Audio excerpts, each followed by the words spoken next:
يوم بالمصطفى عليك مقاصدنا وبالبلاء وضع وسع الكرم يا بلغ مقاصدنا وبالبلاء ووسع الكرم يا أبي فلا أمر في قول لم ولا نبي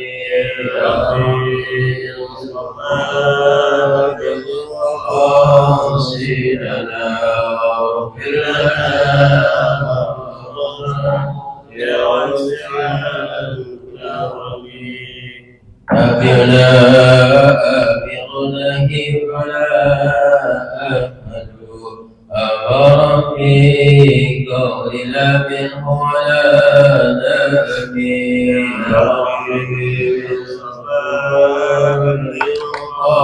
قاصدنا واغفر لنا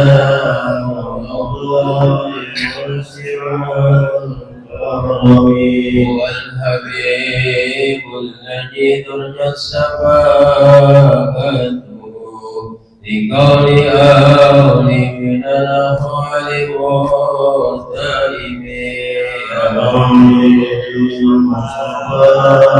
بلغ قاصدنا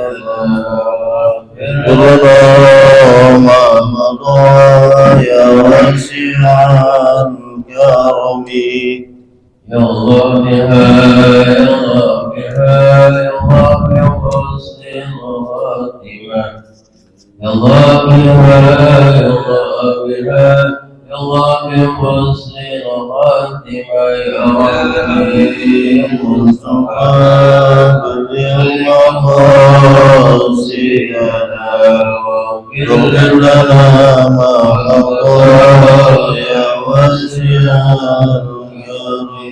اللهم صل وسلم وبارك عليه وعلى آله.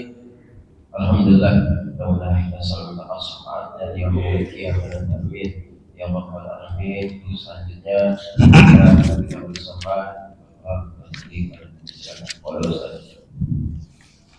Bismillahirrahmanirrahim. Assalamualaikum warahmatullahi wabarakatuh.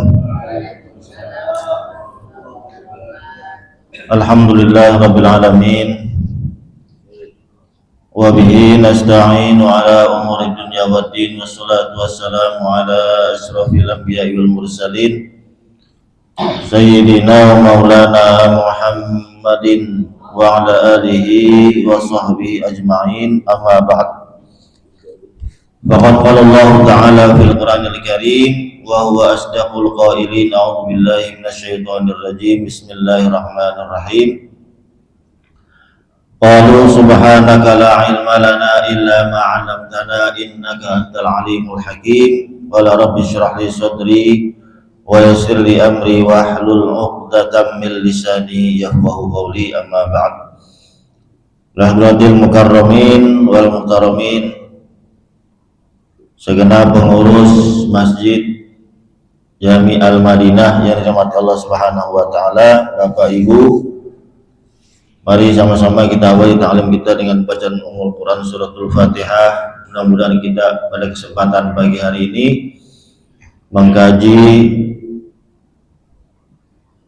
atau menuntut ilmu, mudah-mudahan Allah buka ya hati dan pikiran kita sehingga kita mudah mendapatkan ilmu pada pagi hari ini dan kita dimudahkan untuk mengamalkannya. Ala hadhihi niyyah wa ala kulli niyatin shalihah wa ila hadratin nabi al-fatihah. A'udzu billahi minasyaitonir rajim. Bismillahirrahmanirrahim. Alhamdulillahi rabbil alamin. Ar-Rahmanir Rahim. Maliki yaumiddin. Iyyaka na'budu wa iyyaka nasta'in. Ihdinas siratal mustaqim. Siratal ladzina an'amta 'alaihim ghairil maghdubi 'alaihim waladdallin.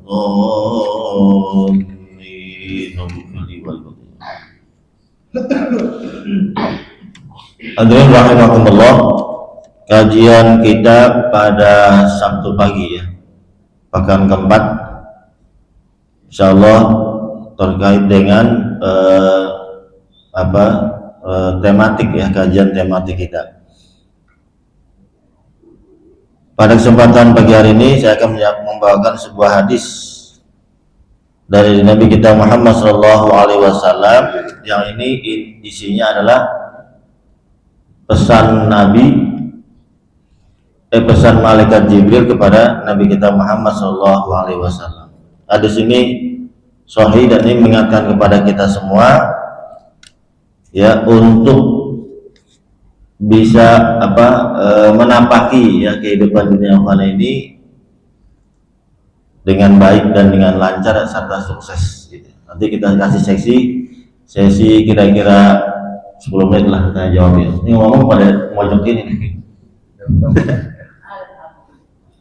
Anaknya ngumpul sering ngingkar itu. Hadirin hadirat rahimakumullah, suatu ketika malaikat Jibril alaihissalam berpesan kepada Nabi kita Muhammad SAW. Kalau malaikat Jibril berpesan pasti dia nggak asal pesan kan, pasti ini dari siapa? Dari Allah Subhanahu wa Ta'ala.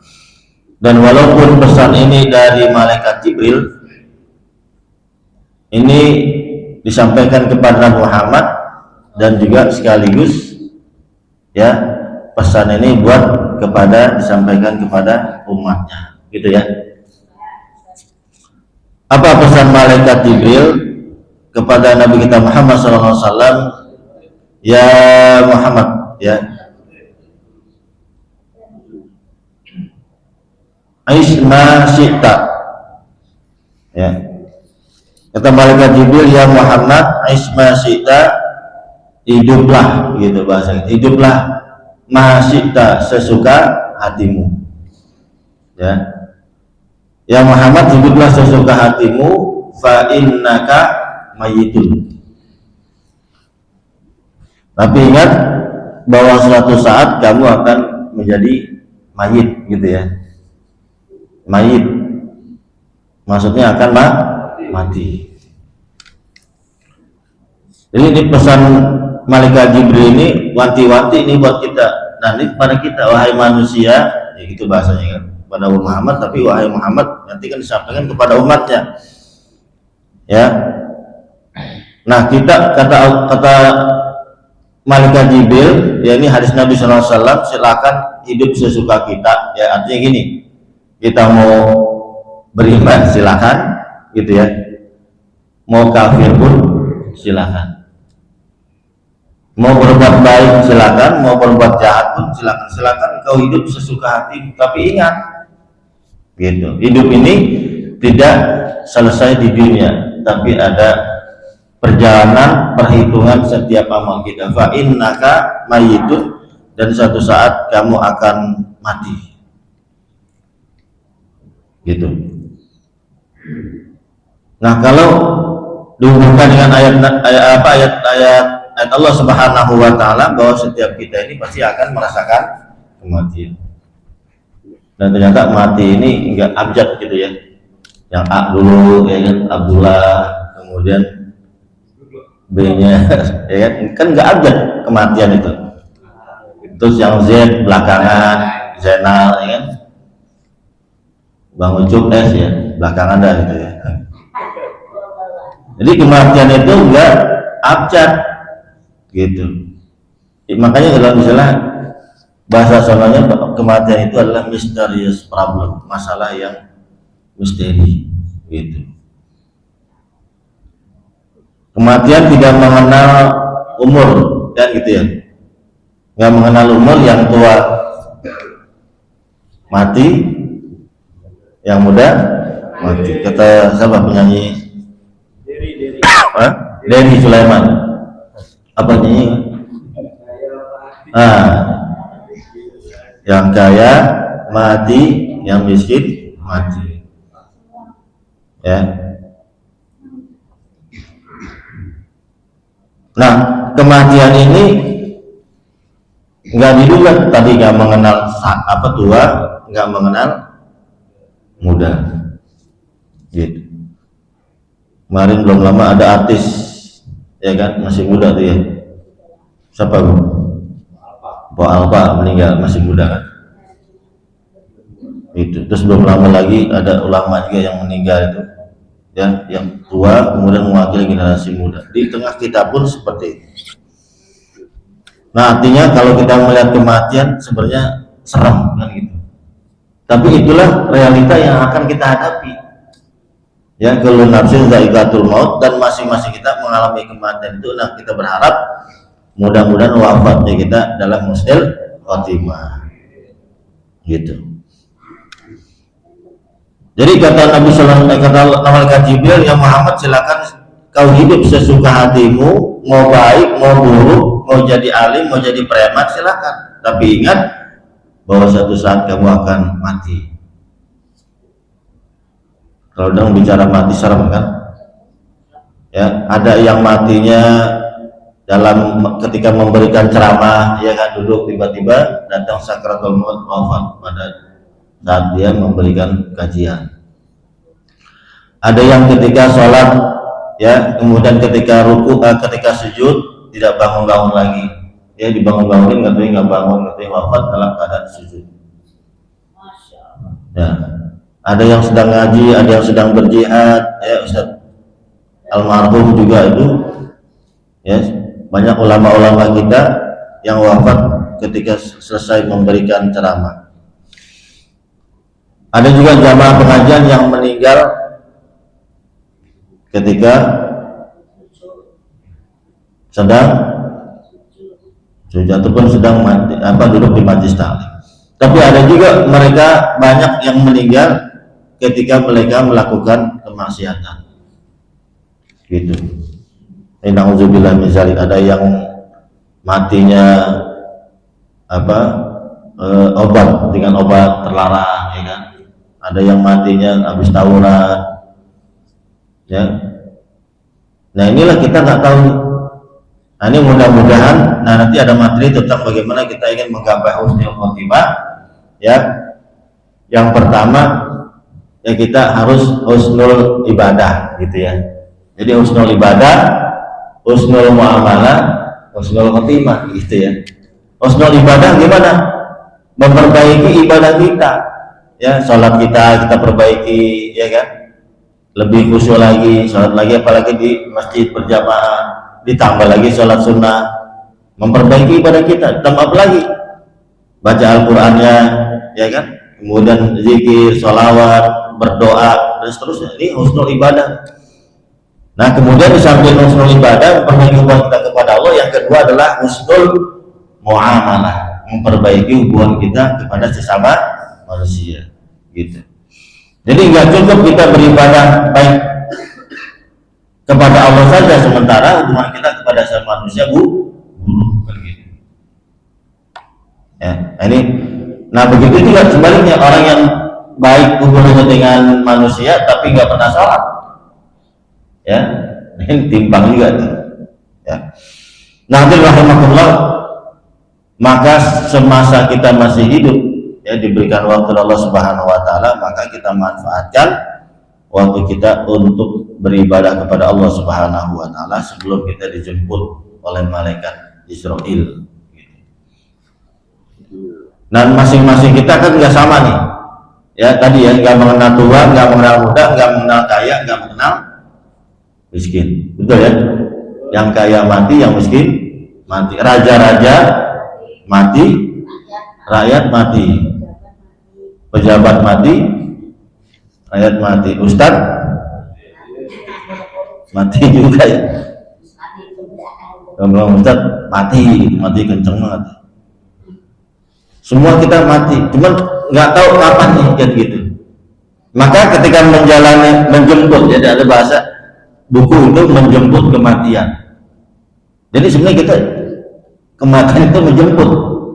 Kita udah tahu. Nah, bagaimana kita menjemput kematian? Dengan setiap langkah kita adalah kebaikan-kebaikan. Karena kita tidak tahu, ya kan, kematian itu kapan menjemput kita. Ada yang jalan, ya kan, tiba-tiba ketabrak mobil, mati pinggir jalan. Padahal di jalan udah hati-hati di pinggir jalan. ada yang naik motor tabrakan mati. Ya, itu kemarin ada apa namanya, orang Tugu ya, mungkin apa di media sosial muncul juga. Itu 3 anak muda ya meninggal sekaligus tuh teman-teman saya semua itu bapaknya orang Tugu, pulang habis pernikahan di Bengkulu, pulang kemudian mengalami kematian pada saat kecelakaan. 5 sebenarnya, tapi yang 2 selamat, yang 3 meninggal. Yang itu cara kita nggak tahu ya, masih muda-muda lagi, masih bujangan. Ya Allah. Nah, nah ini kematian ini harus menjemput diri dengan cara bagaimana ya kita perbaiki ibadah kita, ya, jangan sampai lengah. Walaupun pada saat kita diam duduk, nah maka kita tidak lepas dari berzikir kepada Allah Subhanahu wa Ta'ala. Ya, ada yang tiba-tiba lagi duduk santai nonton TV di rumah, tiba-tiba ada bencana banjir, ya kan, di daerah kampung, kemudian gempa, meninggal, tertiban neruntuhan.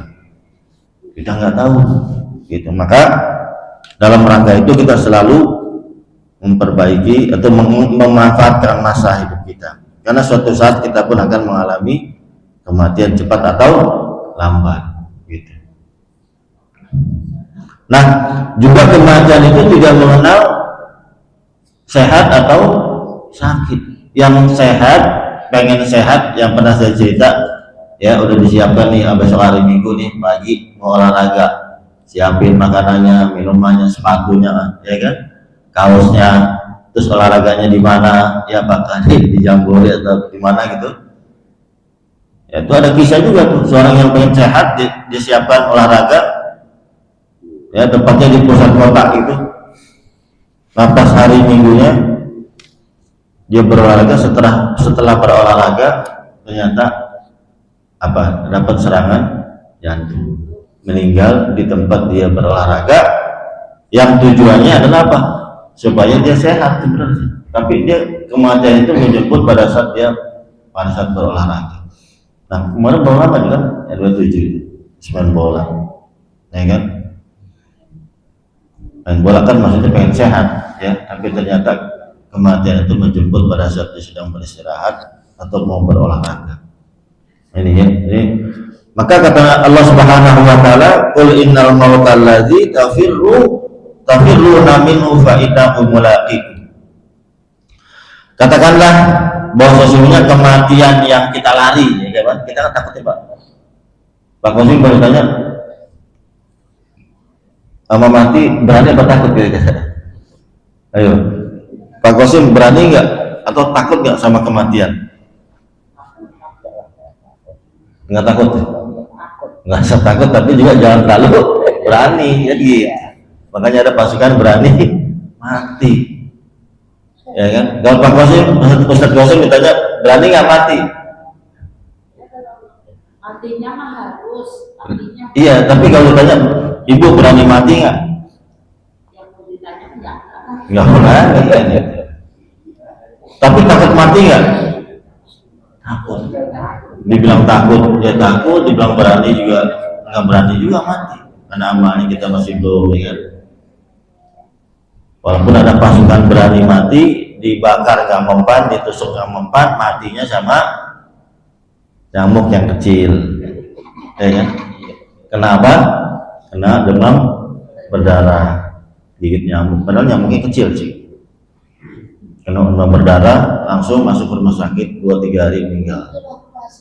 Padahal dia termasuk tim anggota pasukan berani mati. Nah, itulah kematian ya. Jadi memang harus kita lalui. Nah, kemudian pesan malaikat Jibril yang berikutnya adalah wa ahbib ma syi'ta fa innahu mufariquh. Yang kedua nih, kalau tadi pesan yang pertama apa tadi? Hidup sesukamu, tapi ingat suatu saat kita akan mengalami kematian. Maka jemputlah kematian itu dengan beribadah kepada Allah, mendekatkan diri kepada Allah, memperbaiki hubungan kepada Allah dan kepada sama manusia. Gitu. Dan jadilah ketika kita umat wafat, ya, dipanggil Allah Subhanahu wa taala, maka orang-orang mengucapkan inna lillahi wa inna ilaihi raji'un, dan kita merasa kehilangan, kan gitu. Jangan sampai ketika kita meninggal dunia orang bukan inna lillahi, simpulan meninggal dunia alhamdulillah ya Rabbil, ya Allah meninggal alhamdulillah. Kenapa? Kampung kita aman, nggak ada lagi narkoba, nggak ada lagi pencurian, ya Allah. Jadilah kita orang yang selalu hadir memberikan manfaat di keluarga kita, di masyarakat kita, sehingga ketika kita wafat kita meninggalkan yang baik, kan gitu. Nah, ini tanda-tanda nih, tanda-tanda husnul khotimah. Nah, yang kedua, pesan malaikat Jibril kepada Nabi Muhammad dan sekaligus pesan kepada kita, wa ahbib ma syi'ta fa innaka mufariquhu, cintailah apa yang kita cintai. Tapi ingat bahwa suatu saat orang ataupun sesuatu yang kita cintai itu akan berpisah. Nah, cinta kepada sesuatu atau pada keluarga, kepada manusia itu biasa, dan itu fitrah, ya kan? Zuyyina lin-nasi hubbus syahawati minan nisa, ya, Surah Al-Imran. Telah dihiasi kecintaan, ya, manusia itu kecintaan kepada banyak hal. Itu fitrah. Sudah dihiasi fitrah manusia cinta kepada yang pertama minan nisa. Di sini disebutin pada laki perempuan, tapi bukan berarti perempuan enggak juga butuh laki-laki gitu Bu ya. Jadi di sini sebutin minas syahwati minan nisa, kecintaan senang kepada wanita. Ya. Wanita juga senang cinta kepada laki-laki, ini fitrah. Ya masih bujangan, ya mau cari jodoh, ya kan, cari pendamping, betul ya. Nah, kalau mencari jodoh itu apa, menikah itu kan sunnah Nabi. Jadi Nabi nggak suka kalau seandainya ada anak muda yang mati apa dalam keadaan membujang padahal dia sanggup untuk menikah, gitu. Yang ngasih bujangan pengen nikah, hubbus syahwati minan nisa, ini fitrah ya, cinta kepada lawan jenis, gitu bahasa. Nah, kemudian setelah menikah apa? Wal banin. Ya, setelah nikah sebulan, setahun, ya kan pasti pengen punya anak, itu fitrah. Setelah punya anak, terus apa lagi? Ya, qanatir wal muqantar, itu perniagaan, perhiasan, pengen punya rumah, pengen punya kendaraan, gitu, itu fitrah. Manusia ya, setelah itu pengen bisnis, ya kan? Pengen usaha, pengen punya rupiah, kalau sih minal zahabi wal fiddah, ya kan? Pengen punya emas, perak. Kalau di Indonesia pengen punya rupiah, gitu kan, punya simpanan, itu fitrah. Itu ditolerir sama Allah Subhanahu wa taala, ya kan? Minal zahabi wal fiddah wal khailil musawwamah. Ya, pada walau apa namanya? Dan juga secara khusus disebutkan dan kuda-kuda yang ditambat. Gitu. Kenapa bahasanya kuda? Kira-kira kenapa? Bahasa Al-Quran kok kuda-kuda yang ditambat? Ini kuda-kuda yang ditambat itu simbol apa? Hah? Enggak, kuda, kendaraan, gitu ya. Kenapa dulu disebut kuda? Kuda-kuda yang ditambat 14 abad yang silam kan Al-Quran turun ya. Karena dulu kendaraan yang paling, kendaraan yang paling apa istilahnya? Mewah, ya, kendaraan yang paling mewah itu kuda. Ini kan kendaraannya unta, kuda, ya kan? Kuda-kuda yang ditambat ini simbol, ya, menyebutnya kuda karena dulu belum ada kendaraan, ya kan? Belum ada mobil, belum ada pesawat, ya kan? Istilahnya zaman ontak gitu. Nah, kalau sekarang kecintaan kita kepada apa? Ini simbol mobil, ya kan? Ya sudah punya motor, pengen punya mobil, ya kan? Udah punya mobil satu, pengen punya mobil kedua, gitu. Iya kan? Udah punya ini, terus pengen punya supaya gampang, pengen punya jet pribadi, gitu. Ya. Wal khailul musawwamati wal an'ami wal hars. Sebutin secara detail nih fitrah manusia. Ya, tadi kuda-kuda yang ditambah artinya kendaraan. Ya, kendaraan. Pengen kita supaya kehidupan kita mudah. Kemudian apa? Wal khailul musawwamati wal an'am, dan an'am itu binatang ternak. Ya kan? Bisnis ternak. Mulai dari bisnis gajah yang paling gede sampai bisnis kutu yang paling kecil. Ada nggak orang bisnis kutu ya? Binatang apa yang paling kecil? Enggak, maksud yang dibisnisin. Oh, tadi.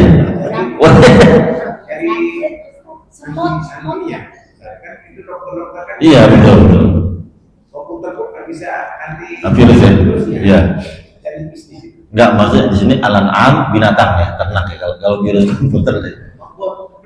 Nah, kan mulai dari bisnis kita pengen tuh punya tanah, bisnis apa nih? Bisnis gajah, bisnis apa namanya sapi ya kan, kurban nih, apa namanya kambing ya kan, sampai bisnis maggot ya kan, sampai bisnis yang lebih kecil lagi ya kan, bisnis cacing itu kecil lagi. Buat apa? Makanan nih kan. Ini Allah sebutin bahwa kita punya fitrah ini, manusia kecenderungan bisnis binatang ternak, simbol itu pengen tuh kita ya. Kemudian wal hars itu kalau tadi peternakan, kalau al hars itu perkebunan, pertanian gitu. Ya, banyak orang-orang yang kaya lewat perkebunan di samping peternakan. Apa perkebunan apa? Sawit ya kan. Kalau bapak pesawat tuh di atas, kalau di itu kelihatan perkebunan sawit semua. Kebun bunga apa gitu. Iya. Ya, perkebunan itu macam-macam, mulai sawah, perkebunan itu macam-macam, apa namanya, buah-buahan. Itu fitrah manusia pengen seperti itu ditolerir sama Allah Subhanahu wa taala. Karena kalau nggak punya kebutuhan yang sifatnya tadi yang disebutkan mulai dari kecenderungan pada pasangan, lawan jenis, anak, ya, rumah tempat tinggal, istana, emas, perak, kemudian kuda-kuda yang ditambah, peternakan, perkebunan, itu bukan manusia kalau nggak butuh itu. Kenapa manusia butuh itu? Kira-kira kenapa? Kalau malaikat butuh nggak? Malaikat perlu makan? Nggak. Malaikat minum? Tidak. Kenapa bu malaikat nggak makan dan minum? Iya, karena malaikat tidak diberikan nafsu gitu. Dan malaikat juga nggak menikah, apalagi punya anak gitu. Ya, tapi kalau manusia dikasih nafsu sama Allah Subhanahu wa taala. Maka kalau seandainya ada manusia yang dia bisa mengendalikan hawa nafsunya di dunia ini, ya, pengen ini tapi dicegah nafsunya, yang haram dicegah, dari yang perbuatannya haram ditahan, maka posisi manusia itu dia bisa melebihi malaikat.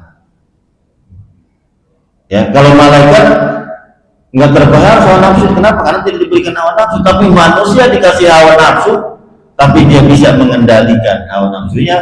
Wa amma man khaufa maqama rabbih wa nahan nafsa 'anil hawa fa innal jannata yalma. Ayat. Ya. Dan barang siapa yang takut, amma man khaufa, barang siapa yang takut kepada kedudukan rohnya, takut kepada Allah Subhanahu wa taala, dan kemudian menahan nafsunya, maka dia tempatnya adalah di surga. Maka posisi hamba Allah ini bisa melebihi malaikat, lebih mulia. Tapi ingat, ketika manusia dengan hawa nafsu dan kemudian memperturutkan hawa nafsunya, maka kedudukan manusia ini bisa lebih rendah daripada hewan tanah tuh gitu manusia. Ya. Walaqad zara'na li jahannama katsiran minal jinni wal ins. Nih kata. Sungguh telah aku penuhi, ya, padetin, penuhi neraka jahanam itu dari jenis jin dan manusia. Jadi banyak nanti di neraka jahanam itu penduduknya, penghuninya dari jenis jin dan manusia. Jin dan manusia yang mana? Nah, ini kan gitu. Lahum qulubun la yafqahuna biha, mereka punya hati, punya hati, tapi dengan hatinya itu, dengan pikirannya dia tidak mau memahami ayat-ayat Allah, tidak mau mentadaburkan. Kemudian walahum a'yunun la yubsiruna biha walahum adhanun la yasma'una biha. Dia punya penglihatan tapi tidak mau melihat ayat-ayat Allah, punya pendengaran tapi tidak mau mendengar ayat-ayat Allah. Maka kata Allah di ujung ayat itu, ulaika kal an'am, maka mereka itu seperti hewan ternak, balhum atau bahkan lebih susah daripada hewan ternak. Ya, makhluk manusia itu mulia atau rendah itu dari perjalanan kita masing-masing, gitu ya. Nah, kembali kepada pesan Nabi yang kedua, bahwa cintai apa yang patut kita cintai, kita butuhkan, tapi ingat suatu saat yang kita cintai itu akan berpisah dengan kita. Jadi jangan sampai kita cintanya berlebihan, kan begitu. Kita cinta sama istri, ya cinta sewajarnya. Ya, jadi ketika mungkin pasangan dipanggil sama Allah, ya kan, saya cinta kepada istri saya yang masih saya cintai, tapi Allah lebih cinta, lepas, gitu. Jangan sampai ketika kita kehilangan orang yang kita cintai, kita menjadi orang yang stres. Maka waktu untuk berduka itu 3 hari.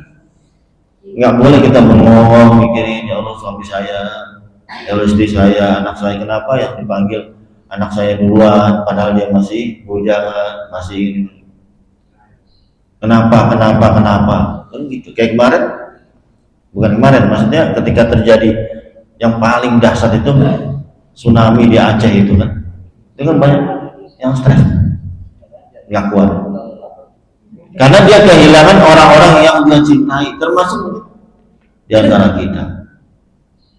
Tapi itulah sunatullah, itu kata malaikat Jibril, boleh kau cintai, tapi cintailah sewajarnya. Ada pepatah, cintailah ya seseorang itu sewajarnya, karena bisa jadi orang yang kau cintai menjadi orang yang kau benci, dan bencilah sewajarnya, karena bisa jadi orang yang kau benci adalah orang yang paling kau sangat cintai.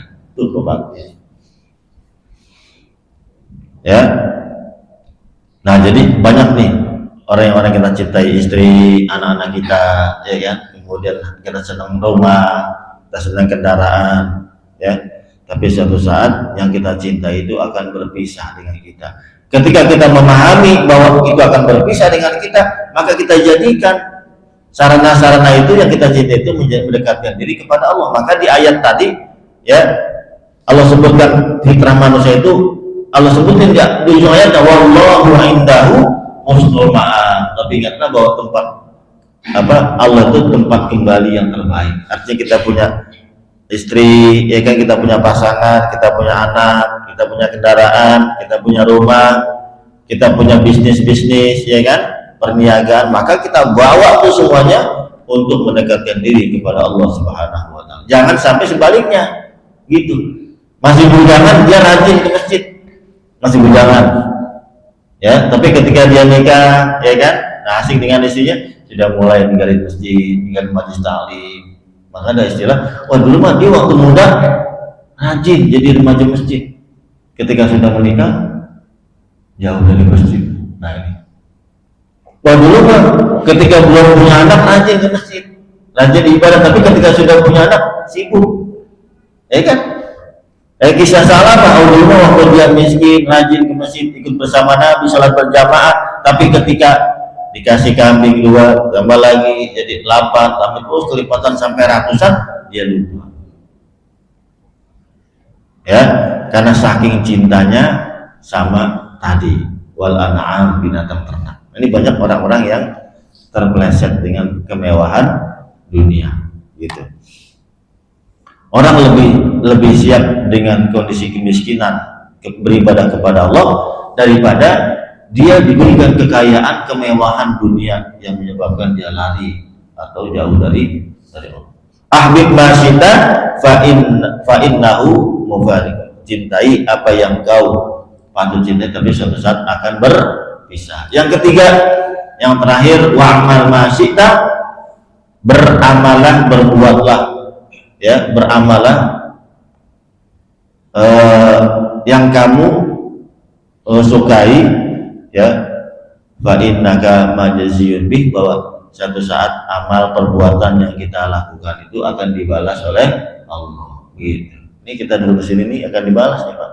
Duduk sejenak 30 menit, ya kan, duduk di majelis taklim itu akan tercatat, gitu. Masing-masing kan sudah catatannya. Yang rajin dia punya catatan sendiri, ya kan? Yang nggak rajin pun punya catatan diri. Setiap detik, setiap langkah kita itu akan dicatat sama Allah. Wa amal masyita, berbuatlah kamu, beramallah kamu, bahwa setiap amal yang kita lakukan itu akan dibalas. Wa may ya'mal mithqala dzarratin khairan yarah wa may ya'mal mithqala dzarratin syarran. Nah, siapa yang berbuat amal kebaikan atau keburukan sekecil apapun, maka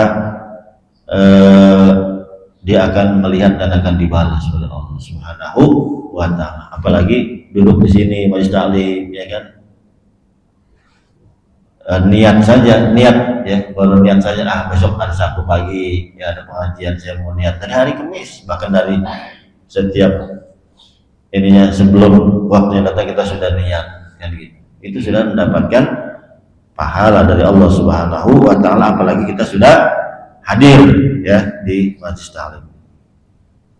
Nah, itu Bapak-Ibu sekalian, ya, pesan malaikat Jibril kepada Nabi Muhammad SAW, dan juga sekaligus pesan kepada kita, ya. Yang pertama, ya, kita suatu saat kita akan mengalami kematian. Maka sebelum kita, ya, dipanggil Allah Subhanahu wa ta'ala, maka persiapkanlah, ya, kematian ini dengan amal-amal. Kemudian yang kedua, cintailah sesuatu itu yang sewajarnya, karena orang yang kita cintai itu akan berpisah, ya. Jadikan semua yang kita cintai itu untuk mendekatkan diri kepada Allah. Kemudian yang ketiga, ya, beramalah, karena setiap amal itu akan dibalas oleh Allah Subhanahu wa ta'ala. Itu mungkin saya kasih waktu 10 menit.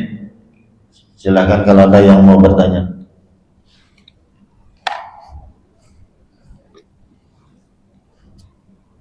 Ada? Ya, silakan.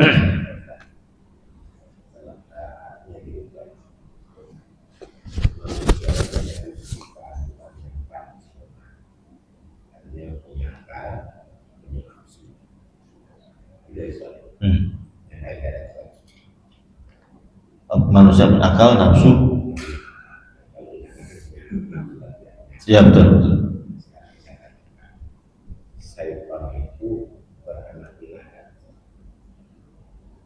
Setan itu beranak. Betul. Nah, kaitannya gini, kalau mereka beranak mereka sudah nafsu. Dan dia punya akal. Contohnya gini,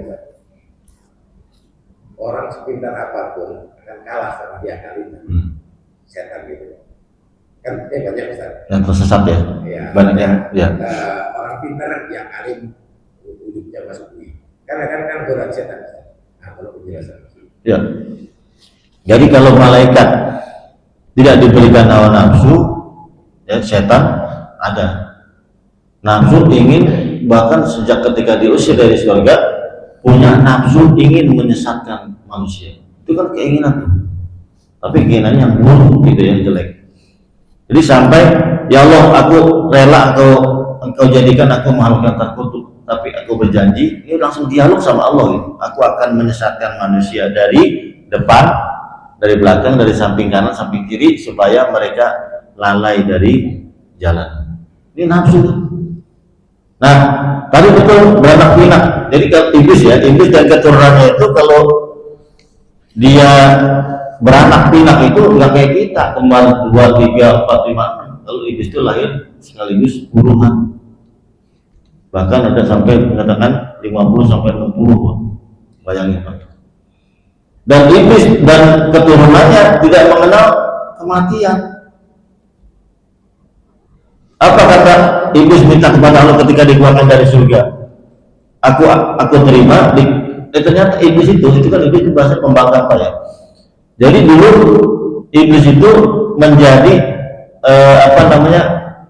bukan sekedar penghuni surga, tapi penghulu para penghuni surga dengan peci kebesaran.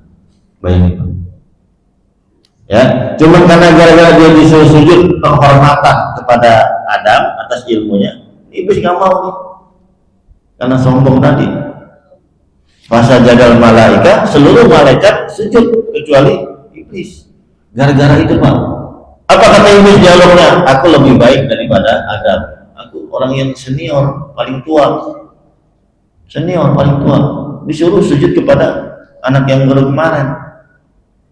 Sombong. Aba wastakbaro, iblis aba. Aba itu artinya enggan, segen, malas. Wastakbaro, istikbar, merasa diri besar, nggak mau. Akhirnya kemudian singkat cerita ya, akhirnya kemudian iblis ini dikeluarkan dari surga.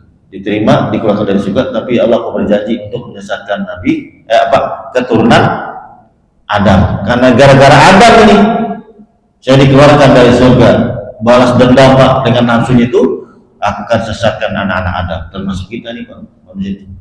Beranak pinak puluhan, maka jangan heran kalau banyak manusia yang tersesat dari jalan Allah. Nah, terus pertanyaannya, apa tadi pertanyaan? Itu ya, pertanyaan emang betul nafsu, kemudian beranak pinak. Yang saya dengar ada manusia paling sempurna. Ya betul. Nah, kayak kalau tidak cerita itu hanya setan lebih Lihai, betul ya, lihai ya. Lihai maka dalam ayat itu Allah katakan inna syaiton ya adu walakum, sesungguhnya setan itu dan bala tentaranya adalah musuh bagi kita. Dan ada materi bab tentang khutuwat syaiton, langkah-langkah setan menyesatkan manusia. Dia itu punya strategi gitu. Strateginya itu luar biasa Pak itu. Kan dia ada semacam ini juga, ada bentuk pengajiannya juga Pak. Ada grupnya, grup WA gitu, ada gitu. Jadi yang komandannya dia punya bawahannya nih. Gitu. Dan itu punya level. Ya kalau saya baca dari khutbah syaitan, langkah-langkah syaitan itu punya level Pak. Jadi kalau ada yang manusia modelnya yang cek-cek ini, yang ilmunya gampang itu, udah diturunin bala tentaranya, pasukannya yang prajurit kopral, udah kamu goda tuh. Itu mah gampang, ente bisikin bentar juga udah malas. Ada lagi yang berikutnya betul-betul sampai kepada tingkat para nabi dan rasul. Itu sama iblis diturunkan kelasnya nabi dan rasul. Gitu. Jadi memang betul ini strategi syaitan itu, makanya khutuwati syaitan dalam surat Al-Baqarah itu. Ya bahwa sesungguhnya setan itu musuh yang nyata. Ya, jadi dia punya strategi bagaimana menggoda manusia, menyesatkan manusia. Yang bawah diturunin, yang bawah menengah jadi menengah. Kalau panglima atau ulama itu nabi dan rasul itu diturunkannya bukan dengan cek-cek, diturunkan kelas nabi dan rasul. Ya seperti di setan itu mengirimkan ketika menggoda Nabi Ibrahim, ya kan, disuruh menyembelih, ya kan, kenapa kamu disuruh menyembelih, kamu ikut aja, kan anak udah puluhan tahun kamu nantikan, disuruh menyembelih, apa disuruh menyembelih, kamu nggak sayang sama anak kamu. Ini bisikan setan. Tapi iman para nabi dan rasul kan kuat kalah tuh, gitu. Tapi banyak juga orang yang tersesat. Jadi betul Pak, bahwa setan itu dia punya strategi, ya strateginya bagaimana menyesatkan manusia. Tadi seperti strategi Allah, aku akan menyesatkan manusia min baini aidihim, dari depan, wa min khalfihim, dari belakang, wa an aymanihim wa an syama'ihim, dari kanan dan kiri, supaya mereka sesat dari jalan. Ini strateginya luar biasa, ini strategi militer. Dan setan itu luar biasa. Jadi kalau si A nih, si Fulan, kalau si Fulan si A ini, dia kalau diuji dengan harta, kuat dia. Itu setan tahu betul. Maka setan menguji dia itu tidak lewat harta, lewat wanita. Gitu. Lewat wanita ini dia kelepek-kelepek. Atau lewat kedudukan tahta. Wah ini kalau si B ini, kalau digoda dengan wanita, dia kuat. Atur strategi lagi, digoda dengan hal yang lain. Jadi benar, kalau guru saya pernah ibaratkan, setan itu ketika ingin menggoda manusia, Pak, itu mirip seperti orang pengen mancing. Enggak, orang pengen mancing. Pak Qasim, ya Ustaz Qasim ketika mau mancing, apa yang dilakukan? Nih saya mau mancing di sini nih, ya kan, di empang sini. Kan yang diteliti itu apa? Nih ikan apa kan gitu ya? Betul kan? Nggak asal mancing tuh. Nih di empang sini nih banyak ikan apa kan gitu ya? Oh ternyata di sini banyak ikan, katakanlah ikan apa? Bawal, ya kan? Kan ada ikan bawal, ada ikan lele, ada ikan apa lagi? Mojar, ada ikan emas. Sama nggak makanannya? Beda ya? Yang ahli mancing tahu tuh. Ya, hampir di Ramu tuh Pak, saya punya tetangga Ramu makanan ikan tuh luar biasa. Masih gini.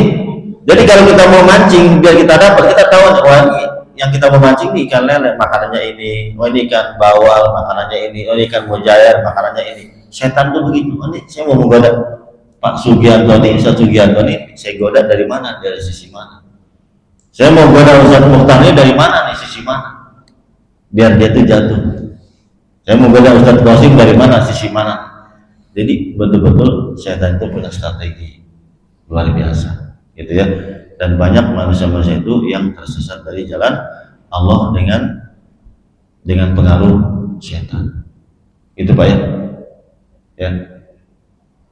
Jadi manusia memang betul-betul memiliki kedudukan yang sangat mulia. Tapi kalau dia tidak menggunakan akal tadi, dia akan kedudukannya posisi lebih rendah daripada hewan. Kalau hewan nggak sholat, nggak puasa, kemudian hewan juga kawin di pinggir jalan, jadi di lapangan, itu hewan nggak punya akal. Tapi kalau manusia seperti itu diberikan akal, maka akal tidak berfungsi, posisinya seperti lebih rendah daripada hewan.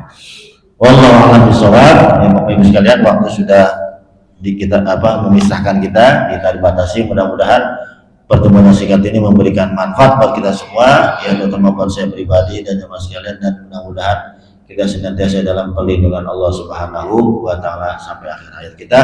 Kita tutup dengan baca hamdalah. Alhamdulillahirabbil alamin. Subhanakallahumma wa bihamdika asyhadu an la ilaha illa anta astaghfiruka wa atubu ilaik. Allahumma fa'na bima 'allamtana wa 'allimna ma yanfa'una wa zidna ilma.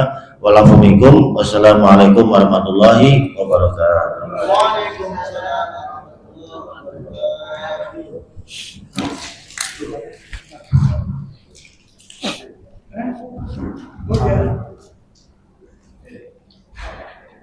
Matiin. Pencet dulu. Nah, artinya.